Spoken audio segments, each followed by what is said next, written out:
한때 수바디라는 제자가 있었습니다. 그는 마음이 유난히 여리고 세상에 쉽게 흔들리는 사람이었죠. 어느 날 그는 부처님께 다가와 이렇게 물었습니다.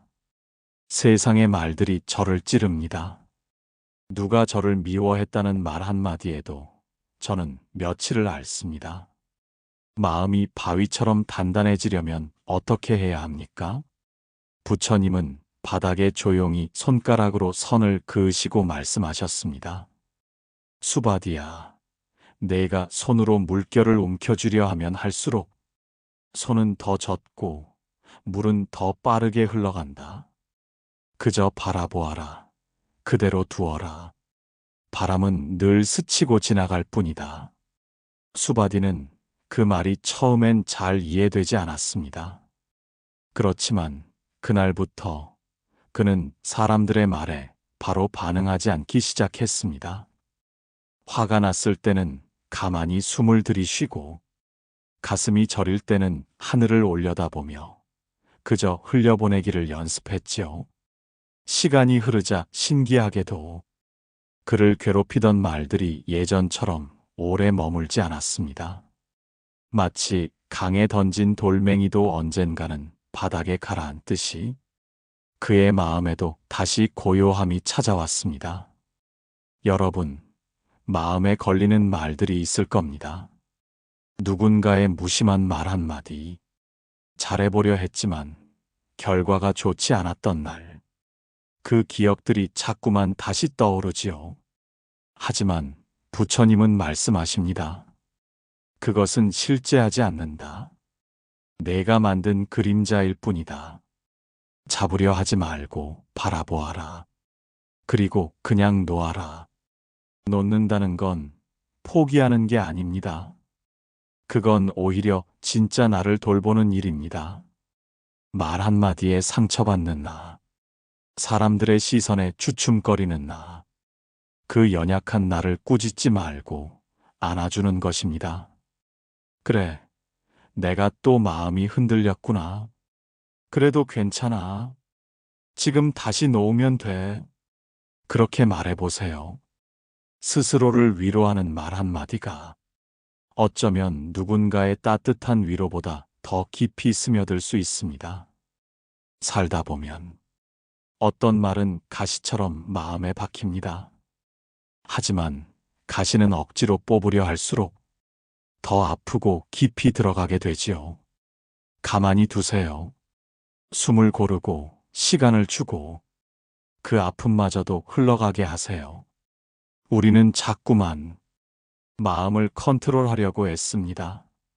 기분을 조절하고 생각을 정리하고 좋은 감정만 남기려 애쓰지요. 하지만 부처님은 말씀하십니다. 모든 상은 허망하다. 그 허망함을 알아차릴 때 그대는 진실로 머무를 수 있다. 좋은 말도 나쁜 말도 내가 해석하고 붙잡을 때 비로소 힘을 갖게 됩니다. 그러니 굳이 평가하지 말고 흘러가게 두세요. 오늘 하루 누군가의 말이 내 마음에 스치거든 이 또한 지나간다고 속삭이며 한 번, 두 번 그냥 놓아보세요. 자신을 조금 더 너그럽게 바라보세요.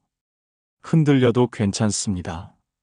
흔들리면서 우리는 조금씩 단단해지니까요. 지금 이 순간도 당신은 잘하고 있는 중입니다.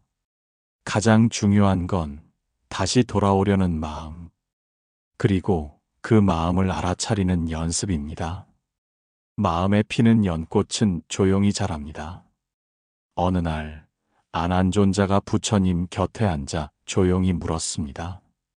세상 사람들은 성공을 좇고 이름을 남기려 애씁니다. 그에 비해 저희는 마음을 비우려 합니다. 스승이시여, 어느 쪽이 옳은 길입니까? 부처님은 잠시 뜨거운 햇살을 바라보시다 안한에게 물 한 잔을 건네며 말씀하셨습니다. 안한아, 뜨거운 날 물 한 잔이 고맙듯 마음도 채우는 것보다 고요히 머무는 쪽이 더 시원할 때가 있단다. 아나는 고개를 끄덕였지만 그 말이 곧 삶의 방향이 되기까지는 시간이 걸렸습니다. 욕망은 사람을 조급하게 만들고 비워야 한다는 말은 왠지 너무 어려워 보였기 때문이지요. 하지만 어느 날 그는 숲길을 걷다가 작은 연못 옆에서 연꽃이 피는 모습을 보게 됩니다. 연꽃은 말이 없었습니다. 그저 조용히 자기 자리를 지키며 피어 있었지요. 그 모습을 본 순간 아나는 자신이 지나치게 앞서가려 했다는 걸 깨달았습니다.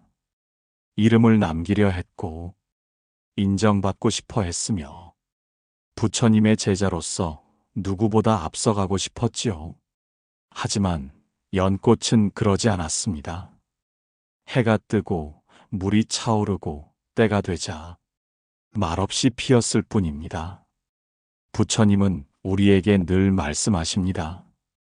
꽃이 피는 시기를 조급해하지 말아라. 너는 이미 피어나고 있는 중이다. 여러분, 삶이 더디게 느껴질 때가 있죠. 열심히 했는데 결과는 없고 다른 사람은 다 잘 나가는 것 같은데 나는 제자리인 것 같고요.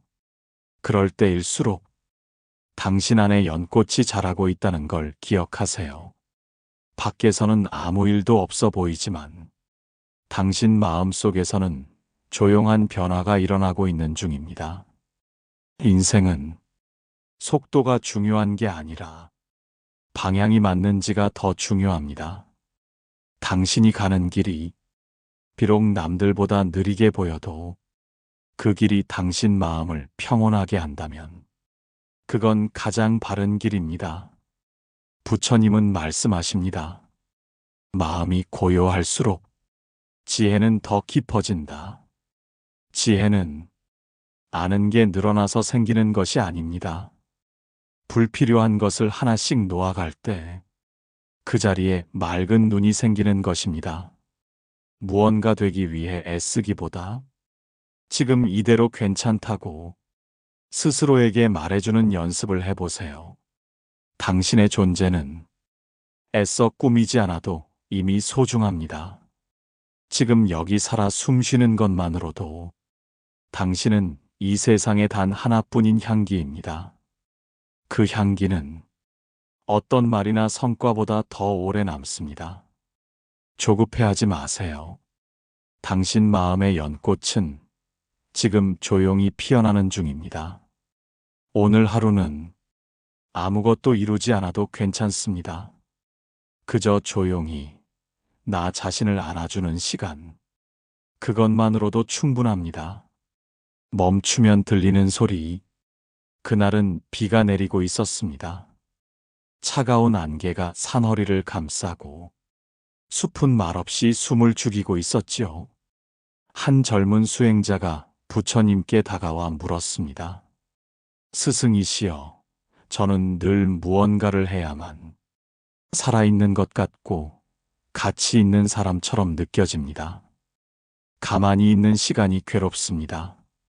부처님은 조용히 미소 지으시며 그를 데리고 작은 연못가로 가셨습니다. 그리고 아무 말 없이 앉으셨지요. 침묵이 길어졌습니다.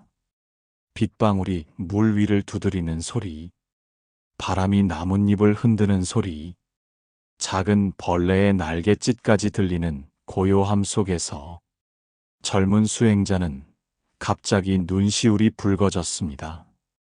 이렇게 많은 소리가 있었군요.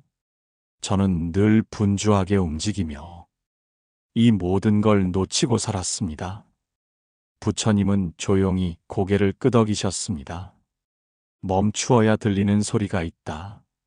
움직이느라 내 마음조차 듣지 못했구나.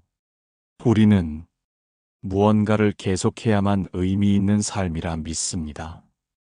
일을 해야, 관계를 맺어야, 배워야 내가 존재하는 것 같다고 생각하죠. 하지만 부처님은 오히려 멈추는 삶 속에서 진짜 나와 마주할 수 있다고 하셨습니다. 그 멈춤이 처음엔 낯설고 어색하고 때로는 두렵기도 합니다. 하지만 여러분, 멈추어야 보이는 것이 있습니다. 내가 지금 어디에 서 있는지, 어디로 가고 있는지, 무엇에 지치고 있는지를 우리는 멈추어야 알 수 있습니다. 쉬지 않고 달리는 마차는 자신이 어느 길로 가는지도 모른 채 그저 먼지만 일으키며 지나가고 맙니다. 하루에 단 5분이라도 조용히 앉아보세요. 스마트폰을 내려놓고 눈을 감고 숨을 들이쉬고 그 5분 동안 당신 마음의 소리를 한번 들어보세요. 오늘 많이 지쳤구나. 괜찮아. 여기까지 온 것도 잘한 일이야. 내 마음이 지금은 이렇게 느끼는구나. 그것만으로도 당신 마음은 조용히 울고 또 회복되기 시작합니다. 부처님은 자신의 마음을 자주 들여다보는 이가 타인의 마음도 어루만질 수 있다고 하셨습니다. 세상과 잘 지내고 싶다면 무언가 더하려 애쓰기 전에 조용히 나와 마주 앉는 시간이 먼저입니다. 그 시간 속에서 당신은 다시 방향을 찾고 다시 나아갈 힘을 얻게 될 겁니다.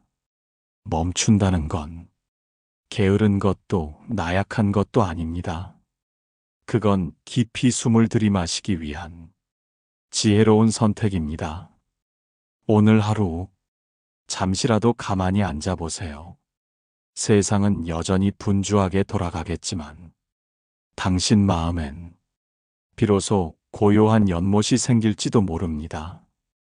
그리고 그 연못 위로 진짜 당신의 얼굴이 천천히 떠오를지도 모릅니다. 아무 일도 일어나지 않은 날도 소중합니다. 한 노승이 있었습니다.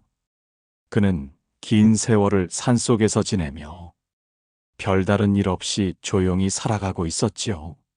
어느 날 마을에서 올라온 젊은이가 물었습니다.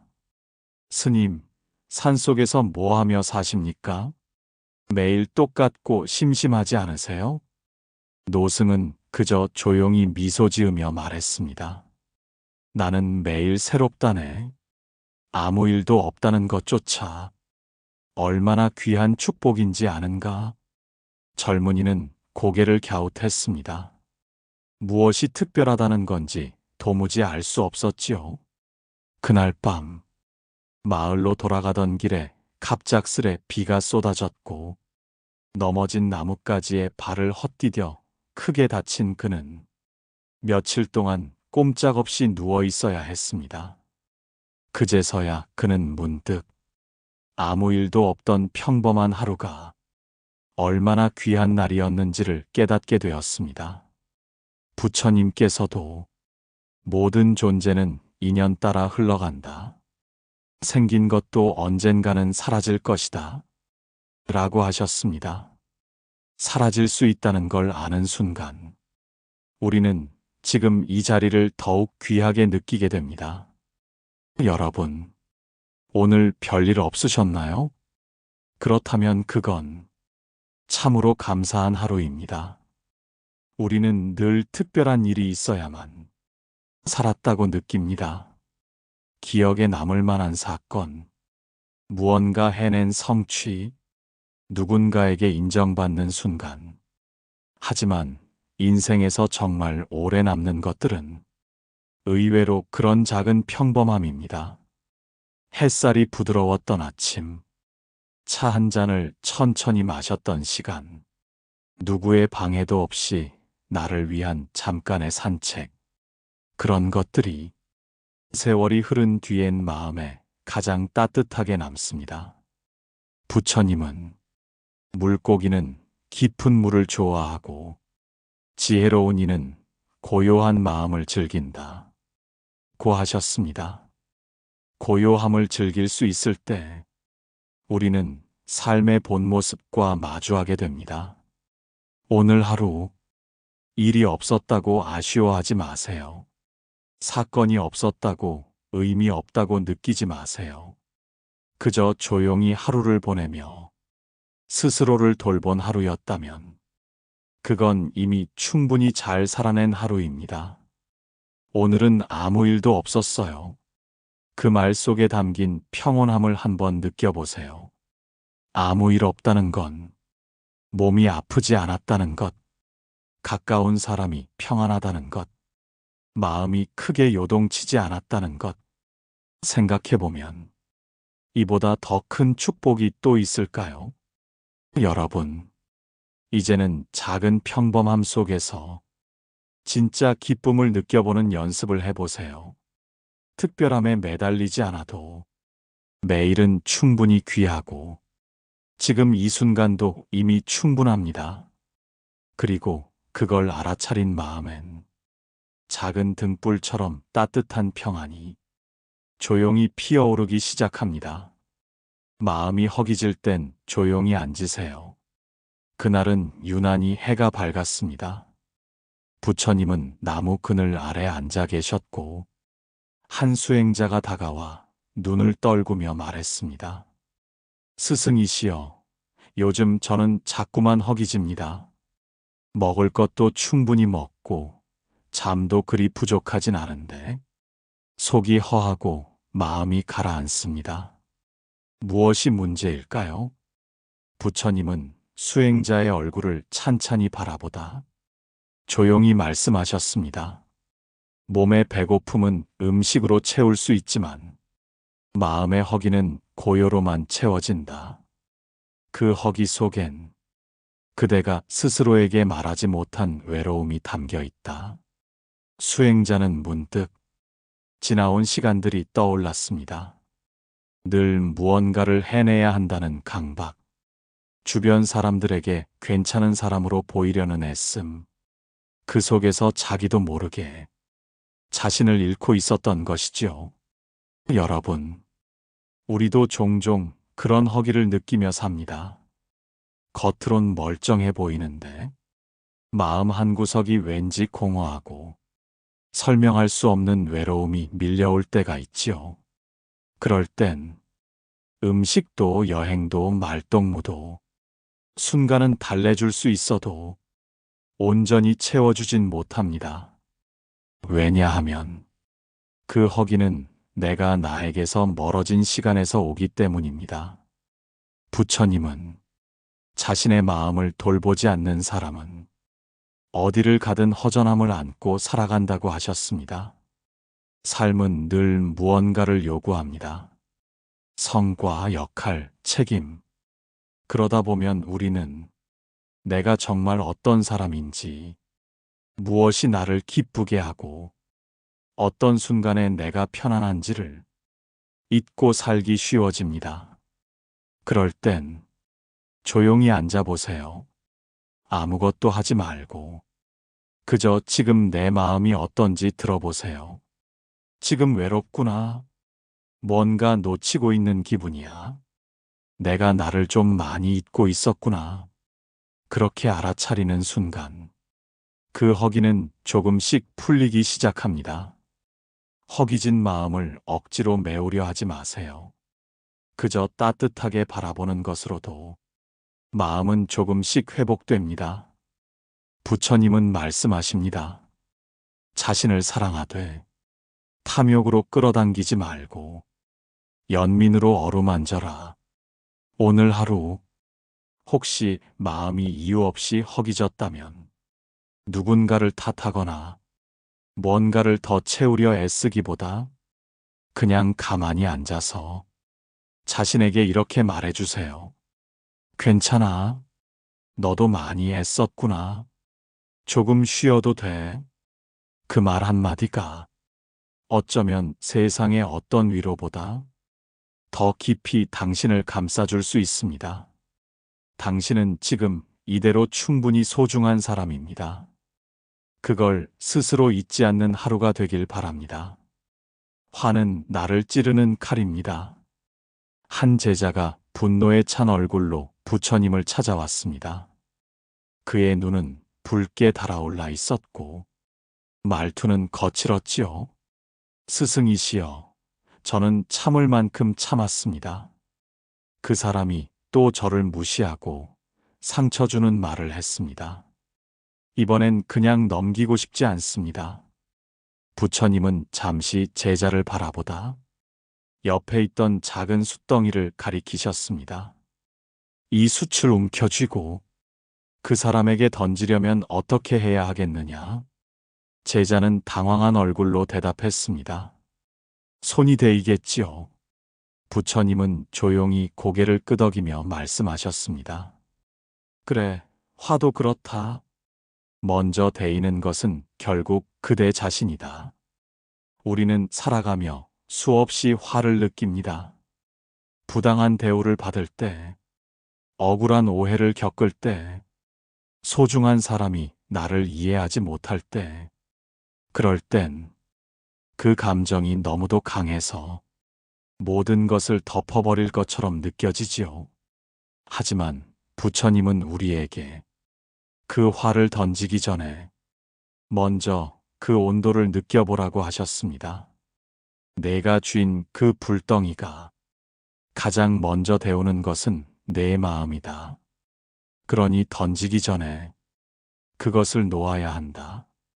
여러분, 화는 나쁜 감정이 아닙니다. 문제는 그 화를 어떻게 다루느냐입니다. 화를 억지로 억누르려 하면 그건 나중에 더 큰 형태로 터지게 되고, 화를 그대로 퍼붓게 되면 관계는 되돌릴 수 없을 만큼 멀어지게 됩니다. 그렇다면 어떻게 해야 할까요? 부처님은 화가 일어날 땐 그저 그 존재를 인정하라. 화가 있다는 것을 알아차리면 그것은 이미 반쯤 가신 것이다. 라고 하셨습니다. 즉, 나는 지금 화가 나 있구나. 라고 스스로에게 말해보는 것입니다. 그 말 한마디가 우리 마음의 방향을 바꿉니다. 화는 감정의 불덩이지만 의식이라는 물을 부으면 서서히 온도가 내려갑니다.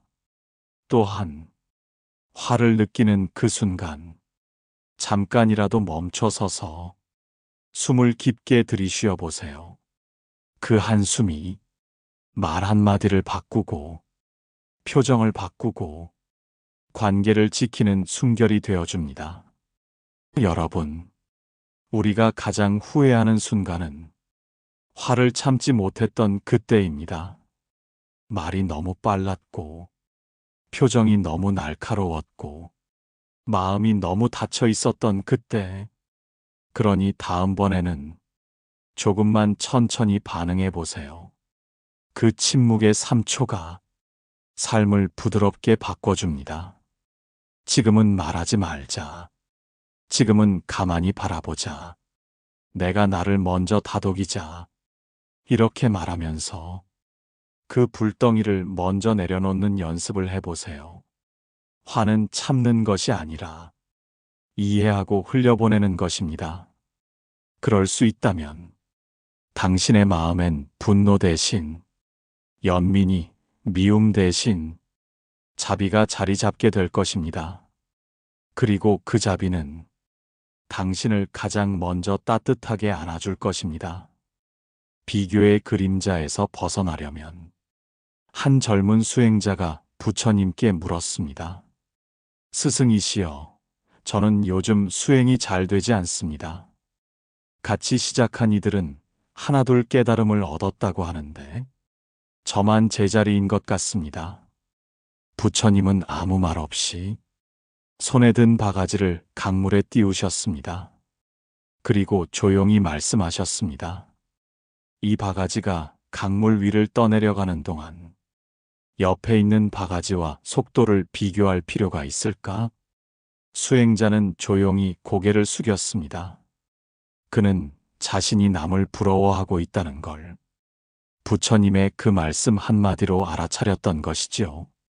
여러분, 우리는 너무 자주 비교 속에서 자신을 잃습니다.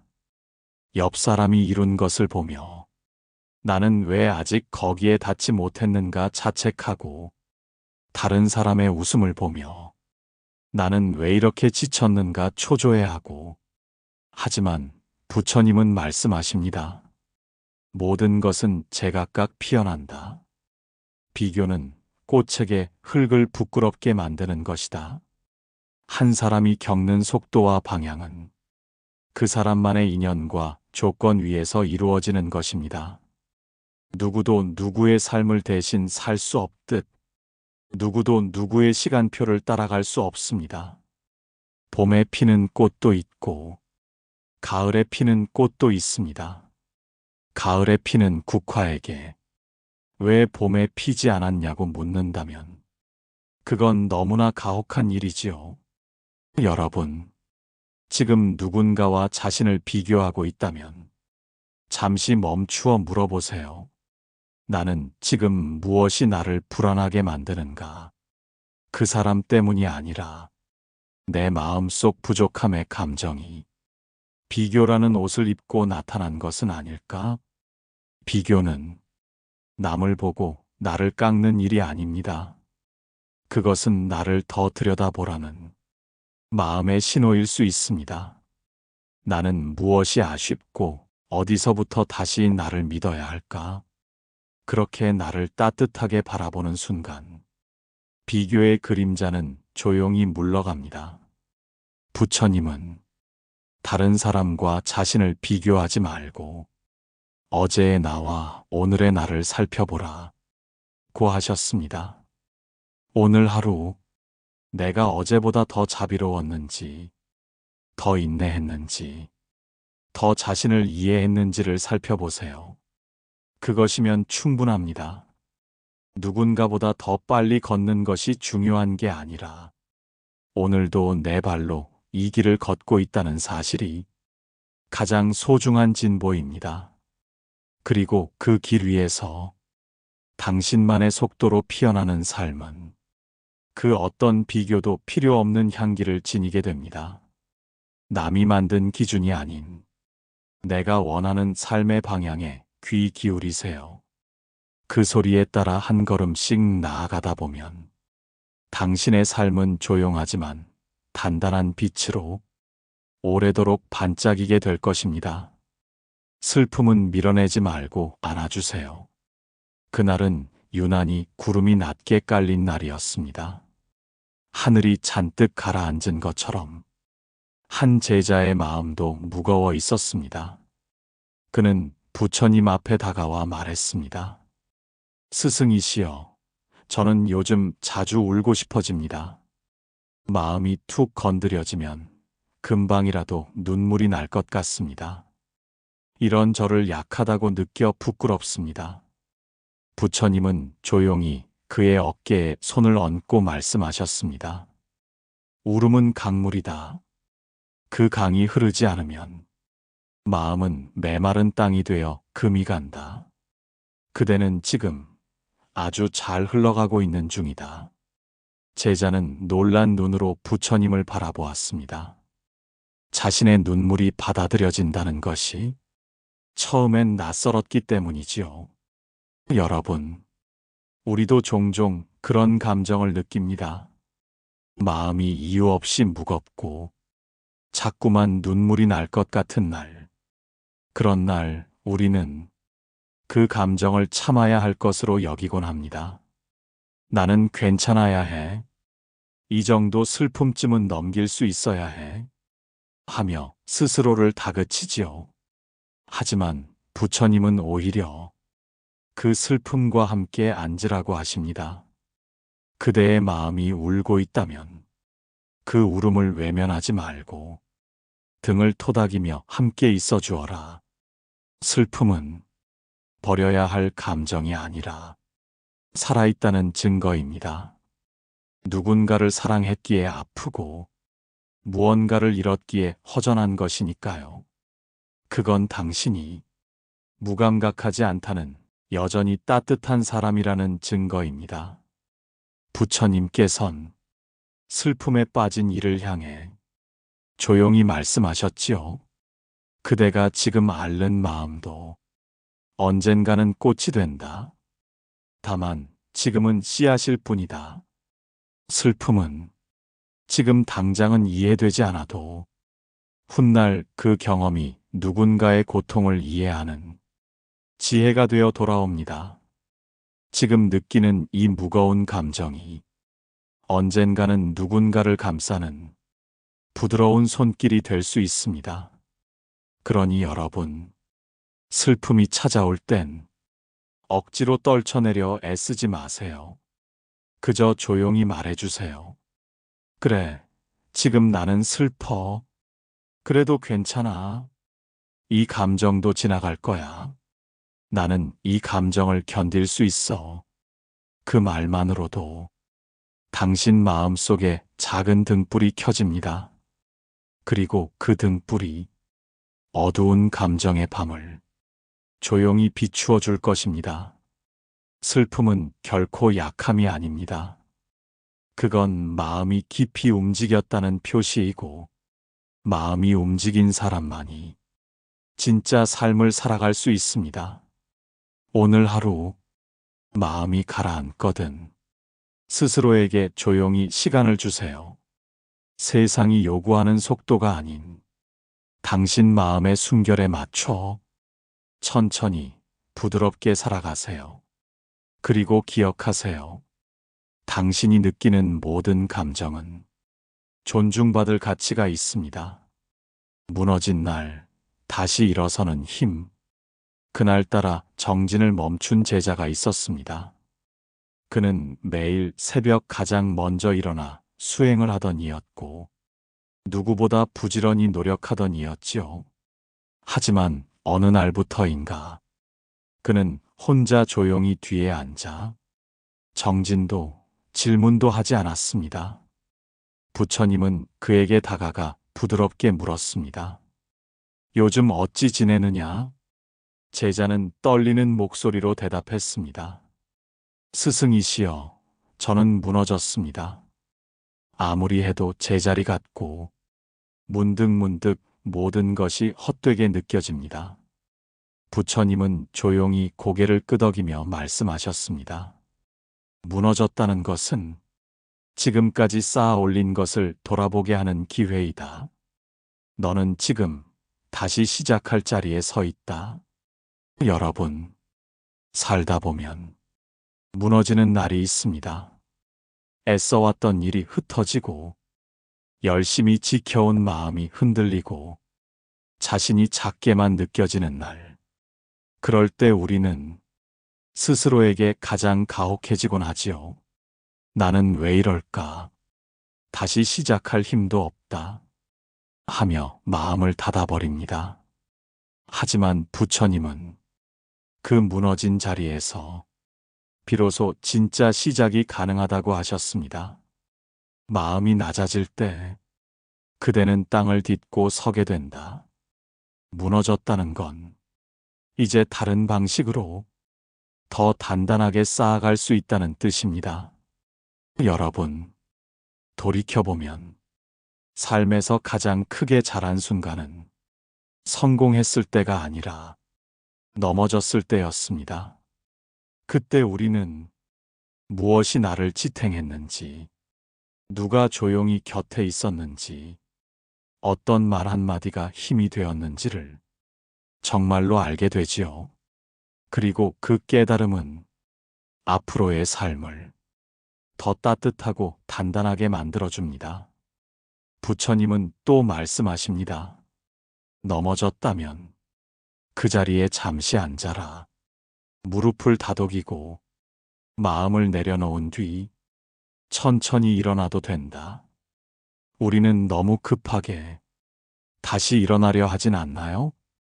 너무 빨리 괜찮아져야 한다고 스스로를 재촉하진 않나요? 그러지 않아도 됩니다. 한번 무너졌다면 그 자리에서 조금 쉬어도 됩니다. 그 자리에 앉아 하늘을 올려다보며 숨을 고르세요. 그 호흡이 당신을 다시 일으켜 세워줄 힘이 됩니다. 그리고 그 힘은 어제보다 훨씬 더 유연하고 깊어진 당신의 새로운 걸음이 되어줄 것입니다. 넘어졌다는 건 지금 다시 돌아볼 수 있다는 뜻, 무너졌다는 건 새로운 방향을 찾을 수 있다는 신호입니다. 그러니 지금 힘든 여러분, 너무 조급해하지 마세요. 당신은 이미 다시 시작할 수 있는 마음을 가진 사람입니다. 그 마음이 가장 큰 자산이며 부처님께서 늘 말하신 깨달음의 씨앗입니다. 지금 이대로 괜찮습니다. 해가 지고 어둠이 산자락을 덮기 시작하던 저녁이었습니다. 하루의 수행을 마친 제자들이 부처님 곁에 조용히 모였습니다. 그중 한 제자가 조심스레 입을 열었습니다. 스승이시여, 오늘도 참 많은 감정이 스쳤습니다. 자랑스럽다가도 부끄럽고, 평온하다가도 이유 없이 불안하고, 하루에도 몇 번씩 마음이 요동칩니다. 이런 제가 괜찮은 걸까요? 부처님은 조용히 고개를 끄덕이며 말씀하셨습니다. 마음이 요동친다는 것은 그대가 깨어있다는 증거다. 그리고 그 모든 마음 위에 그대를 향한 자비를 덮어주어라. 지금 이대로도 괜찮다. 여러분, 우리는 늘 조금 더 나은 내가 되길 바랍니다. 조금 더 참을성 있고, 조금 더 단단하고, 조금 더 인정받는 사람으로. 그래서 지금의 나를 불완전하게 느끼고 부족하다고 자주 판단하게 됩니다. 하지만 부처님은 말씀하십니다. 있는 그대로의 나를 받아들이는 순간, 그대는 이미 변화를 시작한 것이다. 수행이란 완벽해지는 것이 아닙니다. 매 순간 나의 마음을 알아차리는 연습입니다. 그리고 그 알아차림 안에 자비의 숨결을 불어넣는 일입니다. 지금 당신 마음은 어떤가요? 혹시 불안한가요? 슬픈가요? 혹은 괜찮다고 느끼시나요? 그 어떤 마음이든 그건 당신 삶의 진실한 조각입니다. 그 조각들을 억지로 맞추려 애쓰지 마세요. 그저 하나씩 바라보고 그대로 인정해 주세요. 지금 이 마음도 나의 일부구나. 나는 이런 감정을 지닌 사람. 그것도 괜찮아. 이렇게 말해보세요. 그 한마디가 당신 마음의 긴장을 풀어주고 자기 자신과 화해하게 해줍니다. 부처님은 또 말씀하셨습니다. 강물은 흘러야 맑아지고 마음은 바라보아야 고요해진다. 당신 마음도 흘러가는 중입니다.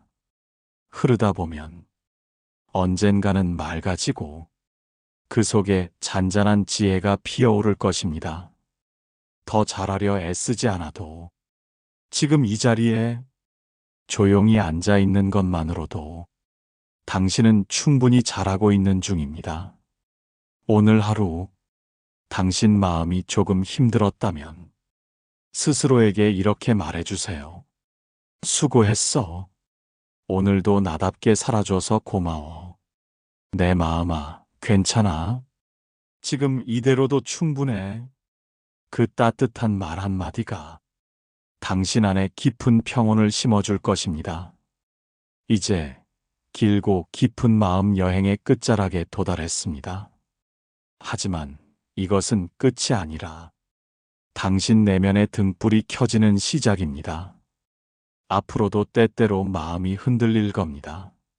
삶은 계속 흐르고 감정은 스쳐 지나가니까요. 그럴 때마다 부처님의 말씀이 당신 마음속 어딘가에서 조용히 속삭이길 바랍니다. 괜찮다. 이미 그대는 길 위에 서 있다. 오늘 이야기가 조금이라도 도움이 되셨다면 좋아요와 구독 부탁드립니다. 오늘 하루도 평안한 하루 되시기를 바랍니다.